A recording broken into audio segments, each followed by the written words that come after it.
Hello student, ये chapter 6 है आपका सिविक्स का क्लास 10 का, जो कि आपका एनसीईआरटी का ऑडियो बुक ही समझिए। आप ध्यान से सुनेंगे तो आपको एग्जाम में इससे काफ़ी फायदा मिलेगा। राजनीतिक दल की जरूरत क्यों, यहाँ से स्टार्ट होती है। किसी भी लोकतांत्रिक व्यवस्था की संस्थाओं में राजनीतिक दल अलग से दिखाई देते हैं। अधिकतर आम नागरिकों के लिए लोकतंत्र का मतलब राजनीतिक दल ही है। अगर आप देश के दूर दराज के और ग्रामीण इलाकों में जाएं और कम पढ़े लिखे लोगों से बात करें तो संभव है कि आपको ऐसे लोग मिलें जिन्हें संविधान के बारे में या सरकार के स्वरूप के बारे में कुछ भी मालूम न हो। बहरहाल राजनीतिक दलों के बारे में उन्हें ज़रूर कुछ न कुछ मालूम होता है, लेकिन पार्टियों के बारे में हर कोई कुछ न कुछ जानता है, तो इसका मतलब यह नहीं कि पार्टियां बहुत लोकप्रिय हैं। अधिकतर लोग आमतौर पर दलों के बारे में खराब राय रखते हैं। अपनी लोकतांत्रिक व्यवस्था और राजनीतिक जीवन की हर बुराई के लिए वे दलों को ही जिम्मेदार मानते हैं। सामाजिक और राजनीतिक विभाजनों के लिए भी दलों को ही दोषी माना जाता है। ऐसे में यह सवाल स्वाभाविक रूप से उठता है, क्या हमें सचमुच राजनीतिक दलों की जरूरत है?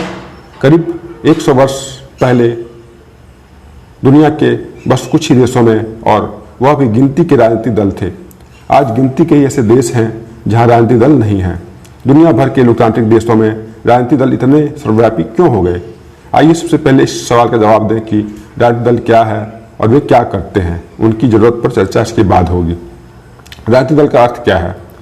राजनीतिक दल को लोगों के एक ऐसे संगठित समूह के रूप में समझा जा सकता है जो चुनाव लड़ने और सरकार में राजनीतिक सत्ता हासिल करने के उद्देश्य से काम करता है। समाज के सामूहिक हित को ध्यान में रखकर यह समूह कुछ नीतियां और कार्यक्रम तय करता है। सामूहिक हित एक विवादास्पद विचार है, इसे लेकर सबकी राय अलग अलग होती है।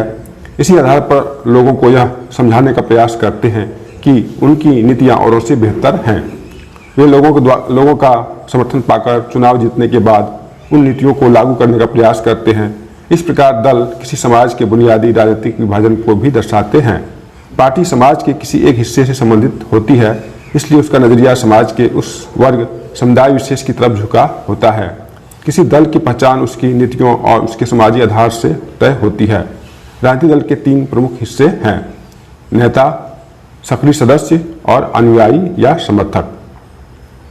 अब राजनीतिक दल के कार्य की बात करते हैं। राजनीतिक दल क्या करते हैं? मूलतः राजनीतिक दल राजनीतिक पदों को भरते हैं और राजनीतिक सत्ता का इस्तेमाल करते हैं। दल इस काम को कई तरह से करते हैं। पहला है, दल चुनाव लड़ते हैं। अधिकांश लोकतांत्रिक देशों में चुनाव राजनीतिक दलों द्वारा खड़ा किए गए उम्मीदवारों के बीच लड़ा जाता है। राजनीतिक दल उम्मीदवारों का चुनाव कई तरीकों से करते हैं। अमेरिका जैसे कुछ देशों में उम्मीदवार का चुनाव दल के सदस्य और समर्थक करते हैं। अब इस तरह से उम्मीदवार चुनाव चुनने वाले देशों की संख्या बढ़ती जा रही है। अन्य देशों जैसे भारत में दलों के नेता ही उम्मीदवार चुनते हैं। नंबर 2, दल अलग अलग नीतियों और कार्यक्रमों को मतदाताओं के सामने रखते हैं और मतदाता अपनी पसंद की नीतियां और कार्यक्रम चुनते हैं। देश के लिए कौन सी नीतियां ठीक हैं, इस बारे में हम में से सभी की राय अलग अलग हो सकती है, पर कोई भी सरकार इतने अलग अलग विचारों को एक साथ लेकर नहीं चल सकती। लोकतंत्र में समान या मिलते जुलते विचारों को एक साथ लाना होता है ताकि सरकार की नीतियों को एक दिशा दी जा सके। पार्टियां यही काम करती हैं। पार्टियां तरह तरह के विचारों को कुछ बुनियादी राय तक समेट लाती हैं जिनका वे समर्थन करती हैं। सरकार प्रायः शासक दल की राय के अनुरूप अपनी नीतियां तय करती है। नंबर 3, पार्टियां देश के कानून निर्माण में निर्णायक भूमिका निभाती हैं। कानूनों पर औपचारिक बहस होती है और उन्हें विधायिका में पास करवाना पड़ता है, लेकिन विधायिका के अधिकतर सदस्य किसी न किसी दल के सदस्य होते हैं। इस कारण वे अपने दल के नेता के निर्देश पर फैसला करते हैं। नंबर 4, दल ही सरकार बनाते और चलाते हैं। हमने पिछले साल पढ़ा था कि नीतियों और बड़े फैसलों के मामले में निर्णय राजनेता ही लेते हैं और ये नेता विभिन्न दलों के होते हैं। पार्टियां नेता चुनती हैं, उनको प्रशिक्षित करती हैं और फिर पार्टी के सिद्धांतों और कार्यक्रम के अनुसार फैसले करने के लिए उन्हें मंत्री बनाती हैं ताकि वे पार्टी के इच्छानुसार सरकार चला सके। 5वां, चुनाव हारने वाले दल शासक दल के विरोधी पक्ष की भूमिका निभाते हैं। सरकार की गलत नीतियों और असफलताओं की आलोचना करने के साथ वह अपनी अलग राय भी रखते हैं। विपक्षी दल सरकार के खिलाफ आम जनता को भी गोलबंद करते हैं। छठा, जनमत निर्माण में दल महत्वपूर्ण भूमिका निभाते हैं। वे मुद्दों को उठाते हैं और उन पर बहस करते हैं। विभिन्न दलों के लाखों कार्यकर्ता देश भर में बिखरे होते हैं। समाज के विभिन्न वर्गों में उनके मित्र संगठन या दबाव समूह भी काम करते रहते हैं। दल कई दफे लोगों की समस्याओं को लेकर आंदोलन भी करते हैं। अक्सर विभिन्न दलों द्वारा रखी जाने वाली राय के इर्द गिर्द ही समाज के लोगों की राय बनती जाती है। सातवां, दल ही सरकारी मशीनरी और सरकार द्वारा चलाए जाने वाले कल्याण कार्यक्रमों तक लोगों की पहुंच बनाते हैं। एक साधारण नागरिक के लिए किसी सरकारी अधिकारी की तुलना में किसी राजनीतिक कार्यकर्ता से जान पहचान बनाना, उससे संपर्क साधना आसान होता है। इसी कारण लोग दलों पर पूरा विश्वास न करते हुए भी उन्हें अपने करीब मानते हैं। दलों को भी हर हाल में लोगों की मांगों और ज़रूरतों पर ध्यान देना होता है, वरना अगले चुनाव में लोग उन्हें धूल चटा सकते हैं। अब है कि राजनीतिक दल की जरूरत क्या है।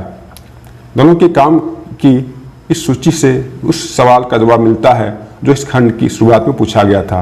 दरअसल हमें राजनीतिक दलों की जरूरत इन्हीं कामों के लिए है, पर हमें अभी भी इस सवाल को पूछने की जरूरत है कि आधुनिक लोकतंत्र राजनीतिक दलों के बिना क्यों नहीं चल सकता। दलों के बिना क्या स्थिति होगी, इसकी कल्पना करके ही हम उनकी जरूरत को समझ सकते हैं। अगर दल न हो तो सारे उम्मीदवार स्वतंत्र या निर्दलीय होंगे, तब इनमें से कोई भी बड़े नीतिगत बदलाव के बारे में लोगों से चुनावी वादे करने की स्थिति में नहीं होगी। सरकार बन जाएगी पर उसकी उपयोगिता संदिग्ध होगी। निर्वाचित प्रतिनिधि सिर्फ अपने निर्वाचन क्षेत्रों में किए गए कामों के लिए जवाबदेह होंगे, लेकिन देश कैसे चले इसके लिए कोई उत्तरदायी नहीं होगा। हम गैर दलीय आधार पर होने वाले पंचायत चुनावों का उदाहरण सामने रखकर भी इस बात की परख कर सकते हैं। हालांकि इन चुनावों में दल औपचारिक रूप से अपने उम्मीदवार नहीं खड़े करते, लेकिन हम पाते हैं कि चुनाव के अवसर पर पूरा गांव कई भागों में बढ़ जाता है और हर भाग सभी पदों के लिए अपने उम्मीदवारों का पैनल उतारता है। राजनीतिक दल भी ठीक यही काम करते हैं। यही कारण है कि हमें दुनिया के लगभग सभी देशों में राजनीतिक दल नजर आते हैं, चाहे वह देश बड़ा हो या छोटा, नया हो या पुराना, विकसित हो या विकासशील। राजनीतिक दलों का उदय प्रतिनिधित्व पर आधारित लोकतांत्रिक व्यवस्था के उभार के साथ जुड़ा है। हम पढ़ चुके हैं कि बड़े समाजों के लिए प्रतिनिधित्व आधारित लोकतंत्र की जरूरत होती है। जब समाज बड़े और जटिल हो जाते हैं तब उन्हें विभिन्न मुद्दों पर अलग अलग विचारों को समेटने और सरकार की नज़र में लाने के लिए किसी माध्यम या एजेंसी की जरूरत होती है। विभिन्न जगहों से आए प्रतिनिधियों को साथ रखने की जरूरत होती है ताकि एक जिम्मेदार सरकार का गठन हो सके। उन्हें सरकार का समर्थन करने या उस पर अंकुश रखने, नीतियां बनवाने और नीतियों का समर्थन अथवा विरोध करने के लिए उपकरणों की जरूरत होती है। प्रत्येक प्रतिनिधि सरकार की ऐसी जो भी जरूरतें होती है राजनीतिक दल उनको पूरा करते हैं। इस तरह हम कह सकते हैं कि राजनीतिक दल लोकतंत्र की एक अनिवार्य शर्त है। अब है कि कितने राजनीतिक दल हैं। लोकतंत्र में नागरिकों का कोई भी समूह राजनीतिक दल बना सकता है। इस औपचारिक अर्थ में सभी देशों में बहुत से राजनीतिक दल हैं। भारत में ही चुनाव आयोग में नाम पंजीकृत कराने वाले दलों की संख्या 750 से ज़्यादा है, लेकिन हर दल चुनाव में गंभीर चुनौती देने की स्थिति में नहीं होता। चुनाव जीतने और सरकार बनाने की होड़ में आमतौर पर कुछ एक पार्टियां ही सक्रिय होती हैं। ऐसे में सवाल यह उठता है कि लोकतंत्र की बेहतरी के लिए कितने दलों का होना अच्छा है। कई देशों में सिर्फ एक ही दल को सरकार बनाने और चलाने की अनुमति है। इस कारण उन्हें एक दलीय शासन व्यवस्था कहा जाता है। चीन में सिर्फ कम्युनिस्ट पार्टी को शासन करने की अनुमति है। हालांकि कानूनी रूप से वहाँ भी लोगों को राजनीतिक दल बनाने की आज़ादी है, पर वहाँ की चुनाव प्रणाली सत्ता के लिए स्वतंत्र प्रतिद्वंदिता की अनुमति नहीं देती। इसलिए लोगों को नया राजनीतिक दल बनाने का कोई लाभ नहीं दिखता और इसलिए कोई नया दल नहीं बन पाता। हम एक दलीय व्यवस्था को अच्छा विकल्प नहीं मान सकते क्योंकि यह लोकतांत्रिक विकल्प नहीं है। किसी भी लोकतांत्रिक व्यवस्था में कम से कम दो दलों को राजनीतिक सत्ता के लिए चुनाव में प्रतिद्वंदिता करने की अनुमति तो होनी ही चाहिए। साथ ही उन्हें सत्ता में आ सकने का पर्याप्त अवसर भी रहना चाहिए। कुछ देशों में सत्ता आमतौर पर दो मुख्य दलों के बीच ही बदलती रहती है। वहाँ अनेक दूसरी पार्टियां हो सकती हैं, वे भी चुनाव लड़कर कुछ सीटें जीत सकती हैं, पर सिर्फ 2 ही दल बहुमत पाने और सरकार बनाने के प्रबल दावेदार होते हैं। अमेरिका और ब्रिटेन में ऐसी ही 2 दलीय व्यवस्था है। जब अनेक दल सत्ता के लिए होड़ में हों और 2 दलों से ज़्यादा के लिए अपने दम पर या दूसरों से गठबंधन करके सत्ता में आने का ठीक ठाक अवसर हो, तो इसे बहुदलीय व्यवस्था कहते हैं। भारत में भी ऐसी ही बहुदलीय व्यवस्था है। इस व्यवस्था में कई दल गठबंधन बनाकर भी सरकार बना सकते हैं। जब किसी बहुदलीय व्यवस्था में अनेक पार्टियां चुनाव लड़ने और सत्ता में आने के लिए आपस में हाथ मिला लेती हैं, तो इसे गठबंधन या मोर्चा कहा जाता है। जैसे 2004 के संसदीय चुनाव में भारत में ऐसे 3 प्रमुख गठबंधन थे: राष्ट्रीय जनतांत्रिक गठबंधन, संयुक्त प्रगतिशील गठबंधन और वाम मोर्चा। अक्सर बहुदलीय व्यवस्था बहुत घालमेल वाली लगती है और देश को राजनीतिक अस्थिरता की तरफ ले जाती है, पर इसके साथ ही इस प्रणाली में विभिन्न हितों और विचारों को राजनीतिक प्रतिनिधित्व मिल जाता है। तो इनमें से कौन सी प्रणाली बेहतर है?